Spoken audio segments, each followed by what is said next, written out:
ससुराल वालों ने मिलकर बहू को मारा। उसके बाद जो हुआ वो डरावना था। भाग एक नई दुल्हन का सपना। रीमा की शादी एक बड़े खानदान में हुई थी।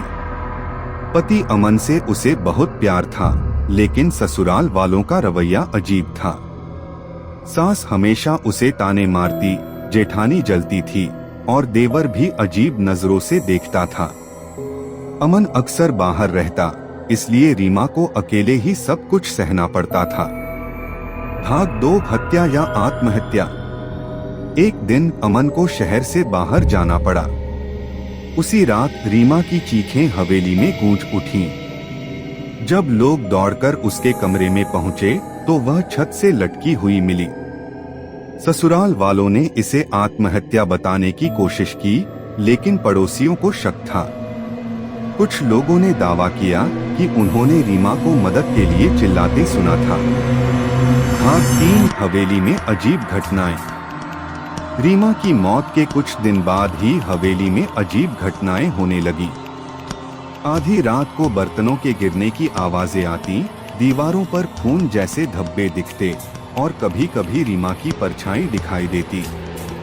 सास अक्सर कहती कि कोई उसके कान में फुसफुसाकर बोलता है, मुझे इंसाफ चाहिए। भाग 4 रीमा की वापसी।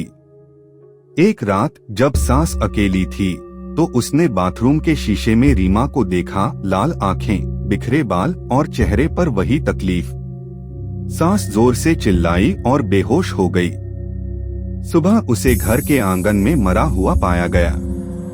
डॉक्टर ने कहा कि उसे दिल का दौरा पड़ा, लेकिन लोगों ने बताया कि मरने से पहले उसने किसी अनदेखी चीज से लड़ने की कोशिश की थी। भाग 5 खौफ की परछाई। इसके बाद जेठानी की तबीयत बिगड़ने लगी। वह अक्सर कहती कि कोई उसके पास खड़ा होकर सांस ले रहा है। एक दिन उसे कमरे में अकेले बंद पाया गया और उसकी गर्दन पर गहरे नील के निशान थे।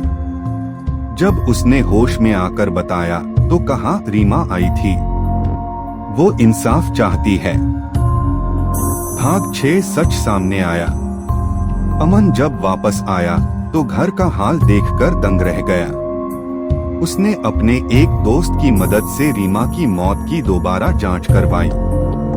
सच सामने आया, रीमा ने आत्महत्या नहीं की थी, बल्कि सास, जेठानी और देवर ने मिलकर उसे मारा था। पुलिस ने उन सभी को गिरफ्तार कर लिया। भाग 7 हवेली का अंजाम। गुनहगारों के जेल जाने के बाद भी हवेली में अजीब घटनाएं जारी रहीं। नौकरों ने बताया कि रात को कोई महिला रोती हुई सीढ़ियों पर बैठी दिखाई देती है। धीरे धीरे पूरे परिवार ने हवेली छोड़ दी। जो भी उस घर में रहने आया वह या तो बीमार पड़ गया या वहां से भाग गया। आज भी वो हवेली वीरान पड़ी है और कहते हैं कि आधी रात को वहां से किसी के रोने की आवाज आती है, जैसे कोई अब भी इंसाफ मांग रहा हो।